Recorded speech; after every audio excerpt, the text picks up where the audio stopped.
This is audio listening from Top Focus TOEFL book. Speaker is Ryan, Heather, Rachel, and Paul. Created by Mr. Zanjiber and Ms. Sahara. Special product to Genta Group Production.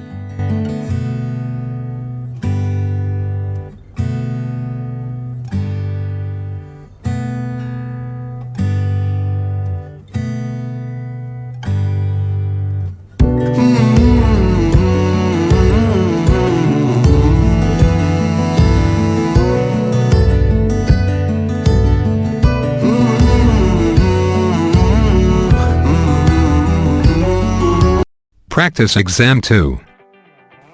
Section 1. Listening Comprehension. In this section of the test, you will have an opportunity to demonstrate your ability to understand conversations and talks in English. There are 3 parts to this section, with special directions for each part. Answer all the questions on the basis of what is stated or implied by the speakers in this test. When you take the actual TOEFL test, you will not be allowed to take notes or write in your test book. Part A. Directions. In Part A, you will hear short conversations between 2 people. After each conversation, you will hear a question about the conversation. The conversations and questions will not be repeated. After you hear a question, read the 4 possible answers in your book and choose the best answer. Then, on your answer sheet, find the number of the question and fill in the space that corresponds to the letter of the answer you have chosen. Here is an example. On the recording, you hear, "I don't like this painting very much." Neither do I. "What does the man mean?" In your test book, you read, A. He doesn't like the painting either. B. He doesn't know how to paint. C. He doesn't have any paintings. D. He doesn't know what to do. You learn from the conversation that neither the man nor the woman likes the painting. The best answer to the question, "What does the man mean?" is A. He doesn't like the painting either. Therefore, the correct choice is A. Go on to the next page.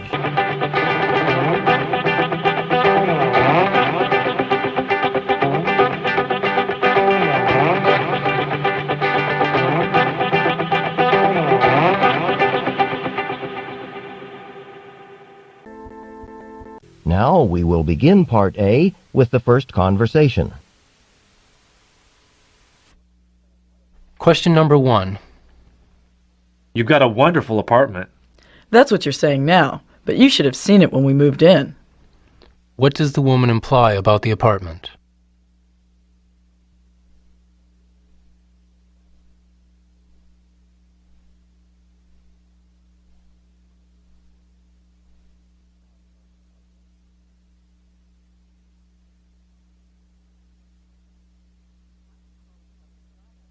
Question number 2.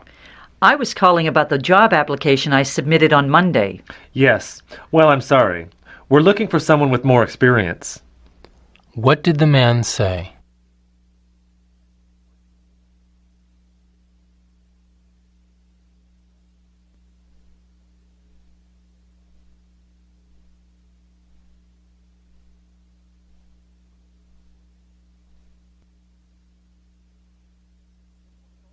Question number 3. If anyone calls for me, tell them I'm not in. Even if it's your mother? What does the woman imply?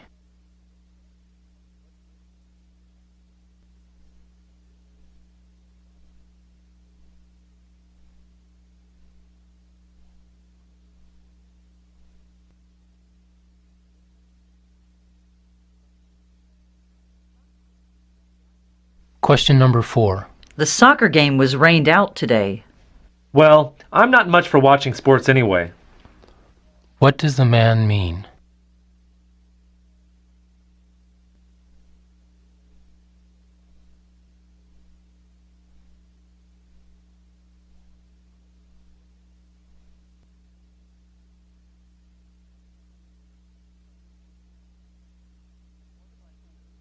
Question number 5. If you want to buy beer, you'll need to prove that you're 21. I guess I must look younger than I am. What does the woman say about her appearance?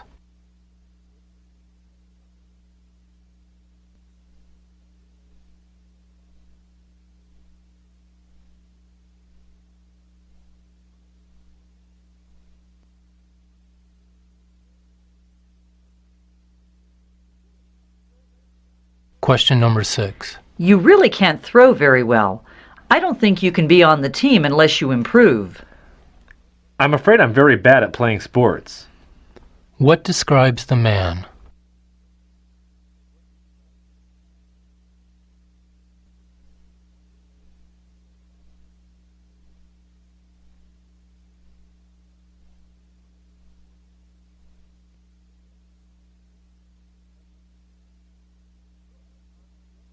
Question number 7. Look, the pond is frozen. It's perfect weather for skating. I want to go right now. Don't you think it's a bad idea to go alone? What would the woman suggest?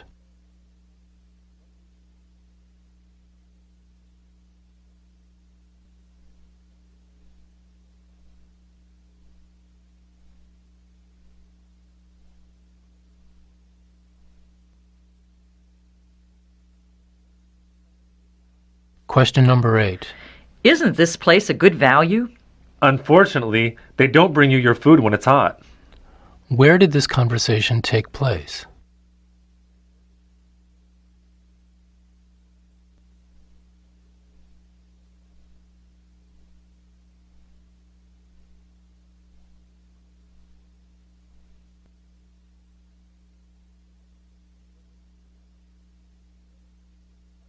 Question number 9. Say, haven't I seen you somewhere before? Last semester we both took European history. Don't you remember? What does the woman mean?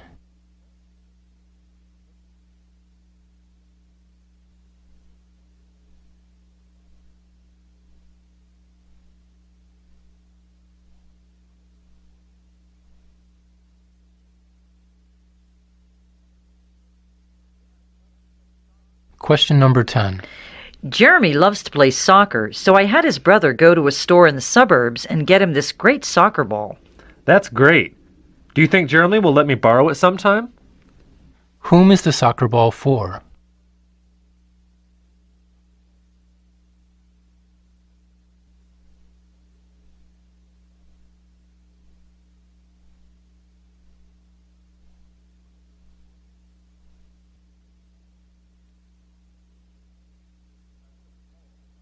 Question number 11. I would have called if I had thought it would help. Oh well. Thanks anyway for thinking of us. What does the woman say about the man's call?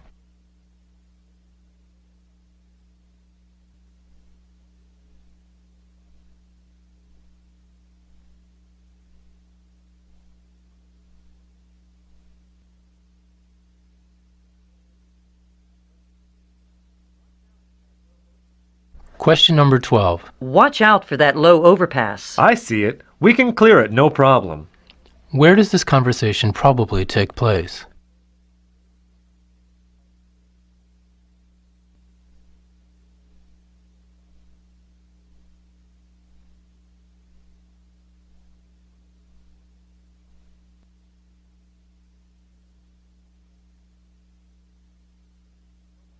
Question number 13. I'm so unhappy with my test results. Well, I'm not exactly dissatisfied with mine. And anyway, there's always next time. What does the man say about his test results?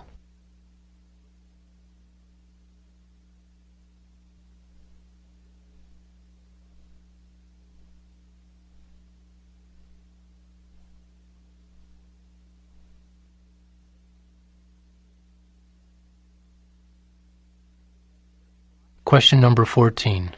Did you see that bird fly right past us? No, I was having enough trouble just walking down the trail. Where does this conversation probably take place?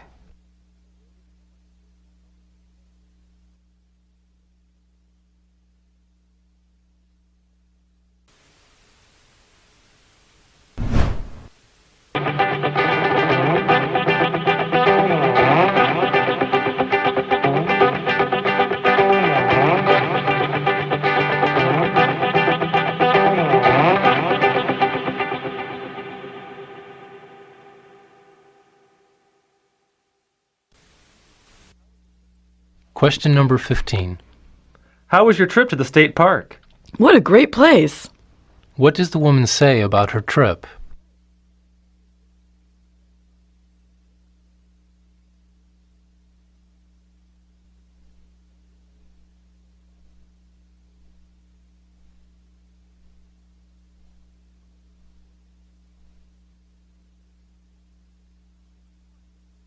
Question number 16. Did you find it expensive to vacation in Europe? Not really. Once you get to know it, you learn how to save money. What does the man mean?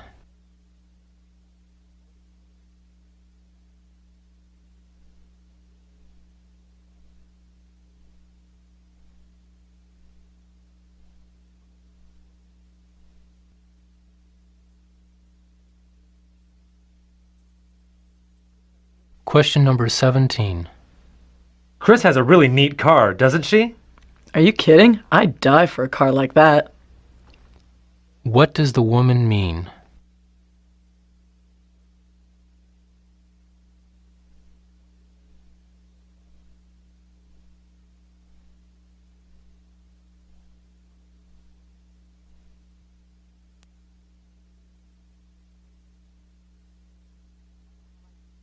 Question number 18. I don't like it when Joe puts ketchup on his steak. Why? What does the man want to know?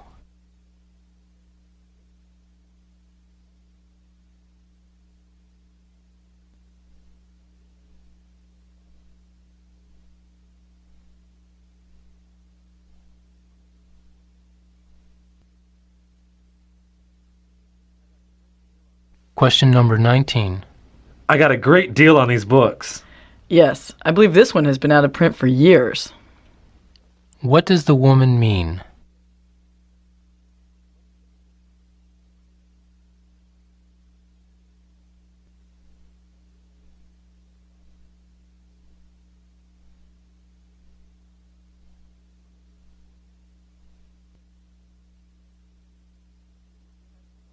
Question number 20. Do you think I could borrow $10 until Thursday? Why not? It's no big deal. What does the man say about the money?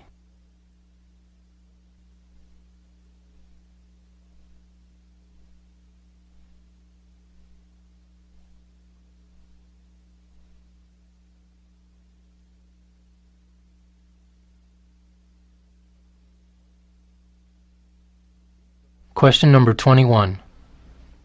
These are the most extensive notes I've ever seen. I know. I had Sally take them for me. What does the woman mean?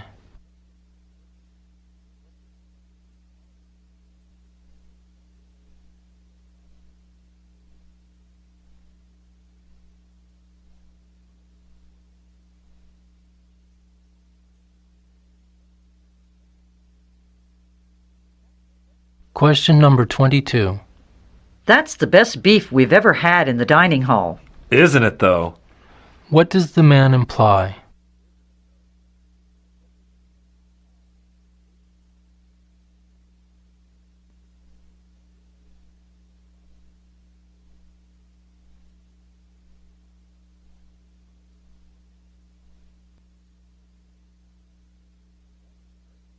Question number 23. That's a great sweater. Did it take you long to make it? I can't knit a thing. I had it made for me. What does the woman say about the sweater?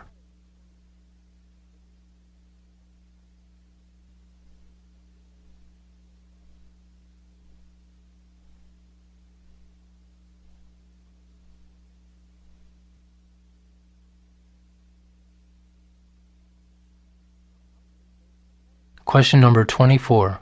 How was your date with Kelly last night? Well, let me say I've had worse. What does the man think about the date?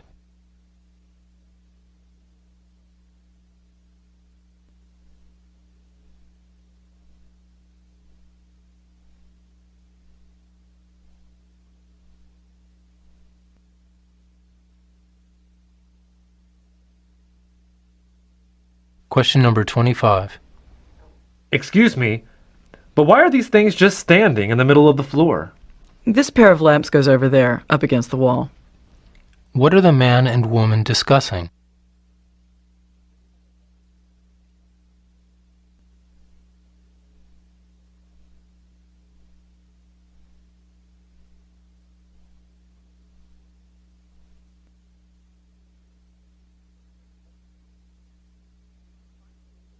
Question number 26. Were you finally able to get into that calculus class? Yeah, much to my regret. What does the man mean?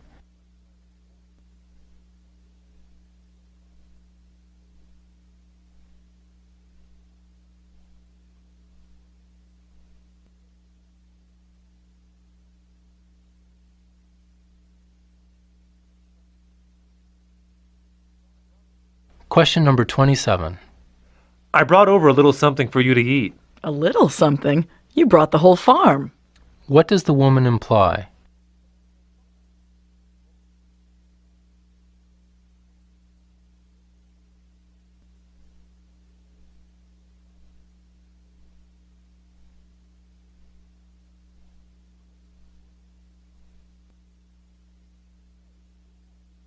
Question number 28. Hey, you can't leave your car in that spot. The lot's closed. Oh, come on. How about if I pay you double? Where does the conversation take place?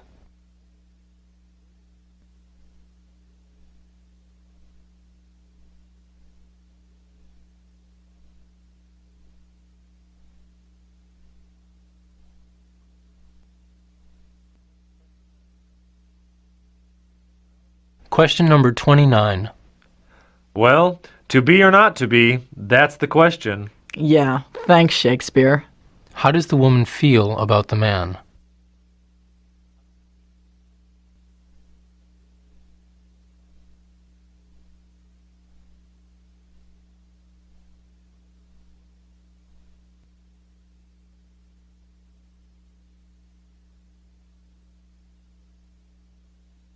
Question number 30.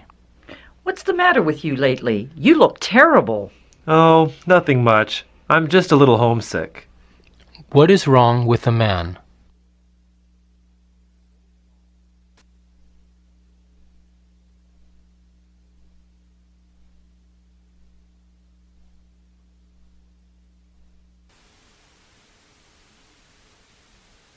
This is the end of Part A.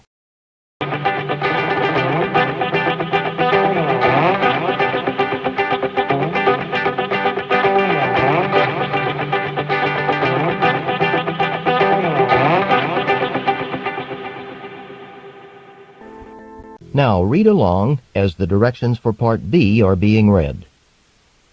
Part B. Directions. In this part of the test, you will hear longer conversations. After each conversation, you will hear several questions. The conversations and questions will not be repeated. After you hear a question, read the 4 possible answers in your book and choose the best answer. Then, on your answer sheet, find the number of the question and fill in the space that corresponds to the letter of the answer you have chosen.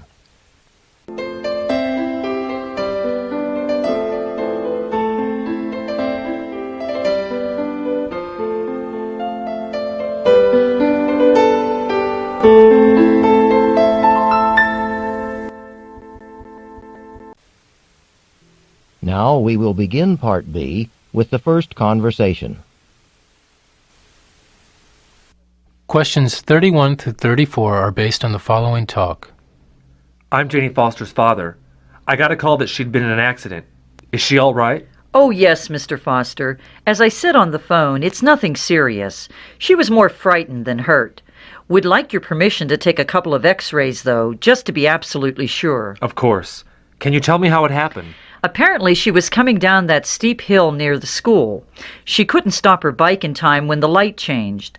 The driver saw her coming and stopped in the intersection, but she coasted right into his car. Great. I'll probably wind up paying for damage to the car. Can I see her now? Surely.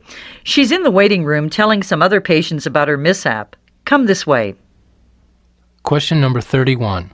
Whom are the man and woman talking about?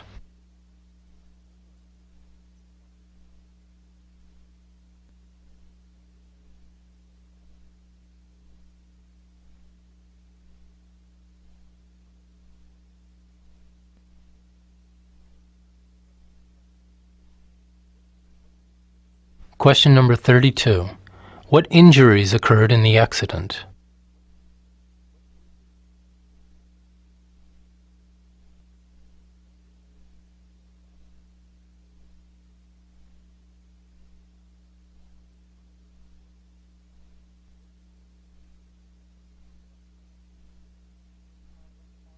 Question number 33. What caused the accident?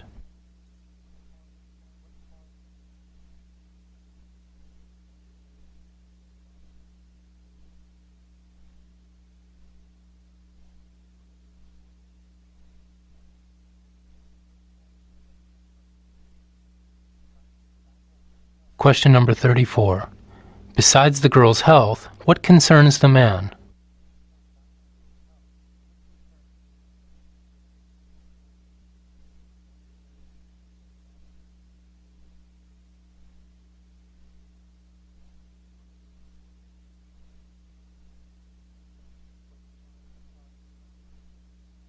Questions 35 through 38 are based on the following talk.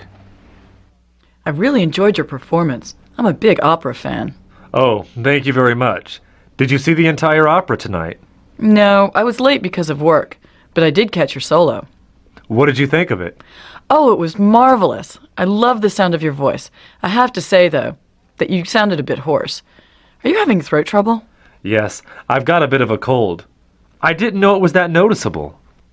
Probably only to fans like me who've heard you over the years. Question number 35. What is the man's occupation?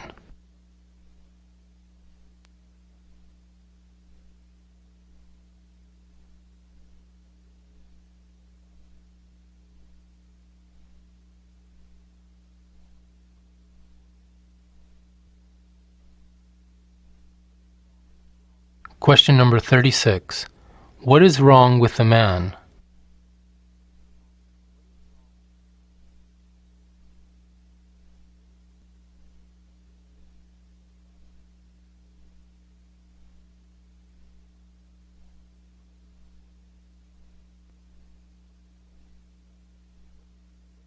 Question number 37.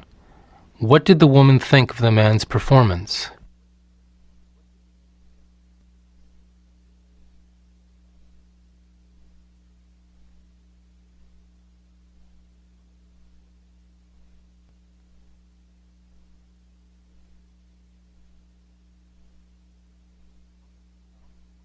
Question number 38. How much of the opera did the woman watch?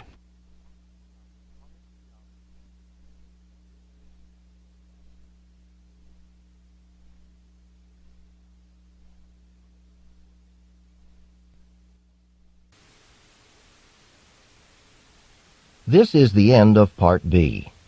Go on to the next page.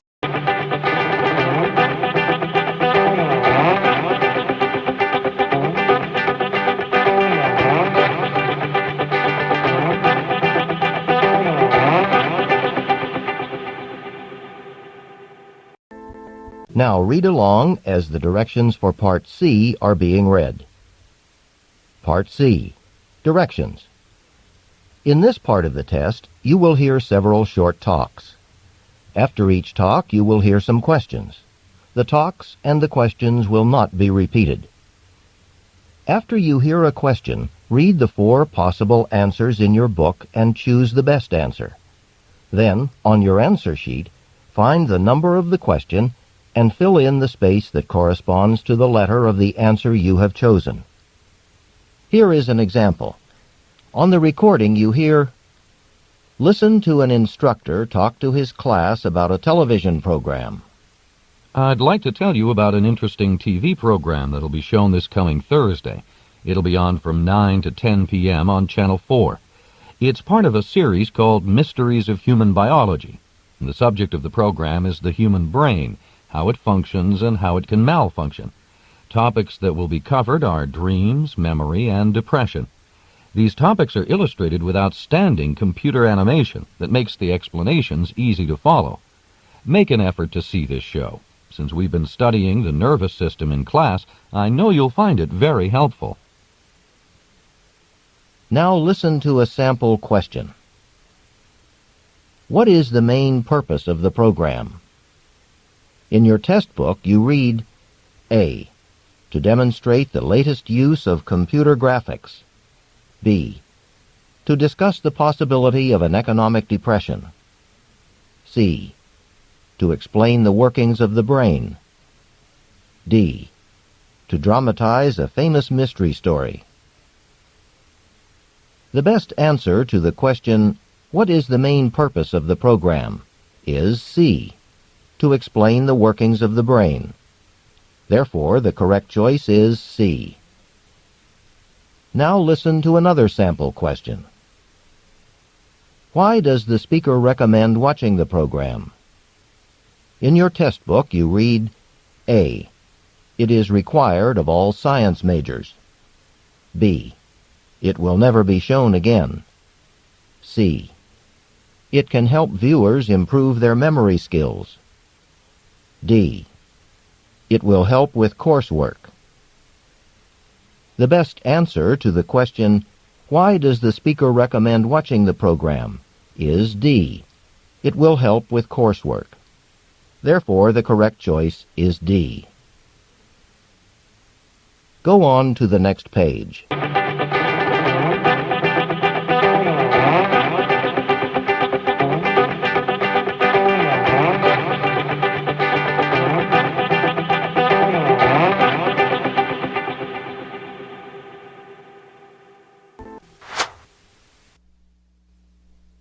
Questions 39 through 42 are based on the following English lecture.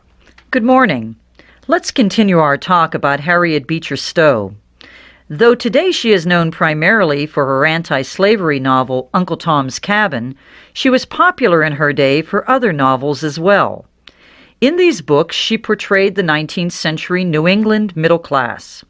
These novels, a number of religious poems, and articles written for housekeeping magazines form her body of work. It's enough to fill 16 volumes, but only a small part of it is still read today. After teaching in a school managed by her sister, Harriet moved to Cincinnati with her father. There he became head of a seminary. She was greatly influenced by her father's violent opposition to slavery. In 1852, after publishing Uncle Tom's Cabin in an abolitionist newspaper, she became active in the anti-slavery movement.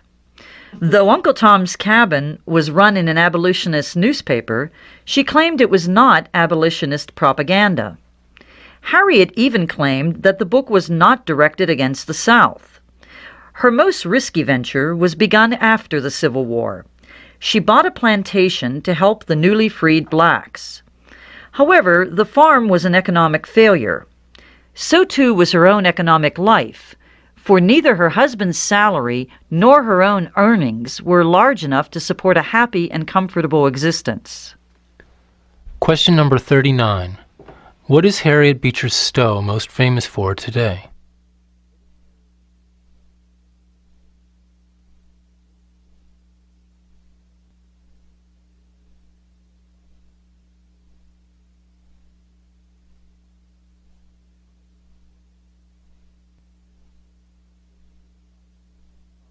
Question number 40.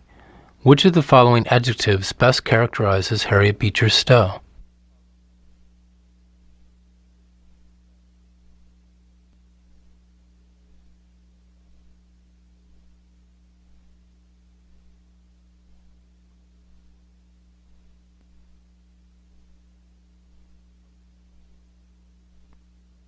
Question number 41. When did Harriet Beecher Stowe buy a plantation?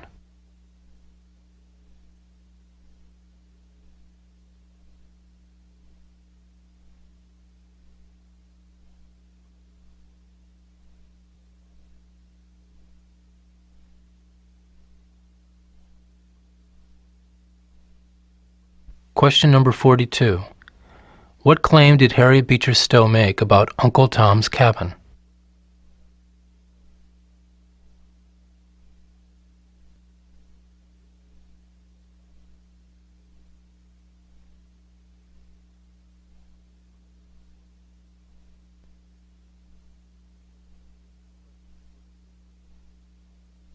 Questions 43 through 46 are based on the following commercial. There are places you can go for a pound of spaghetti for $5.95. There are also places you can go for a pound of lobster for $12.95. But in how many places can you find a pound of lobster for $5.95? Just one. That's Dan's place on the tip of Cape Lynn right off Route 98. If you're looking for white tablecloths, fancy dishes, and imported wines, you'll be happier somewhere else. But if you're looking for some really good food at really good prices, then Dan's place is the place for you. We're not fancy, but we're a lot of fun. We carry a full range of seafood and freshwater fish. We also offer vegetable platters for the vegetarians and pitchers of beer for the beer drinkers. What's more, we make some of the best homemade pies east of the Mississippi. So just hop into your car and don't leave the kids home. Remember, Dan's has a special junior menu with junior prices. Question number 43. What special offer or selling point does Dan's restaurant make in its commercial?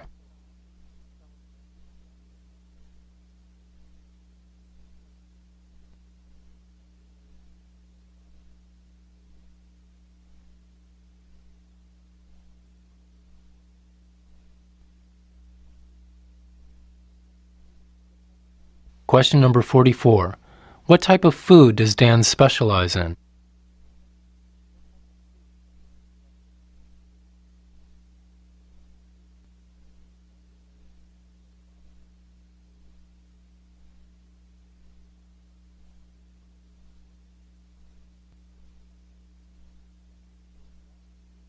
Question number 45.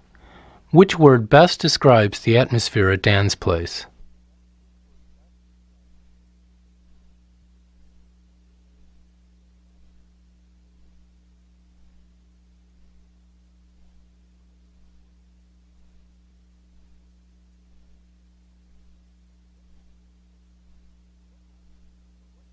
Question number 46. What item is not found on the menu?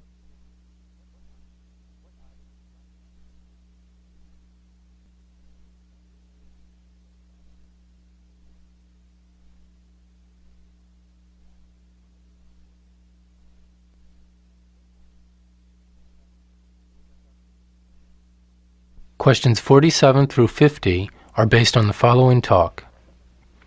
In 1846, Englishman William J. Toms defined folklore as manners, customs, observances, superstitions, ballads, proverbs, etc. of the olden time. But folklore doesn't happen only in the distant past.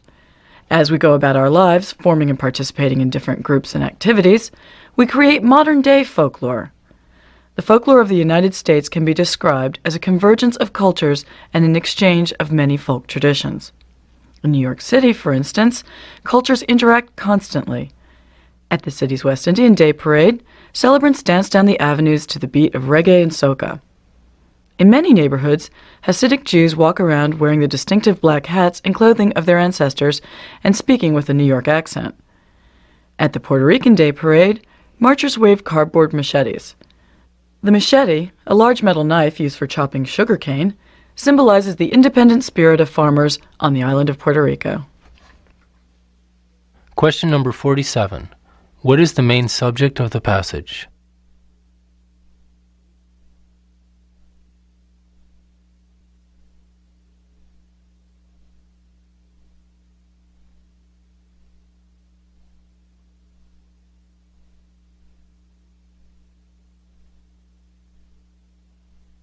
Question number 48. In which of the following classes would this lecture most likely be given?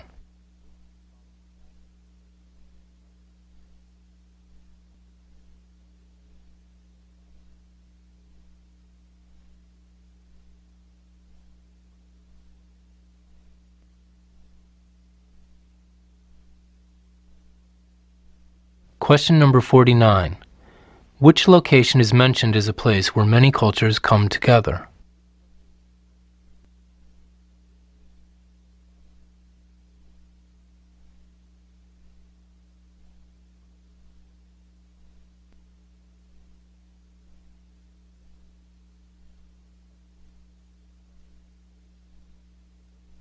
Question number 50. What does the machete symbolize for farmers in Puerto Rico?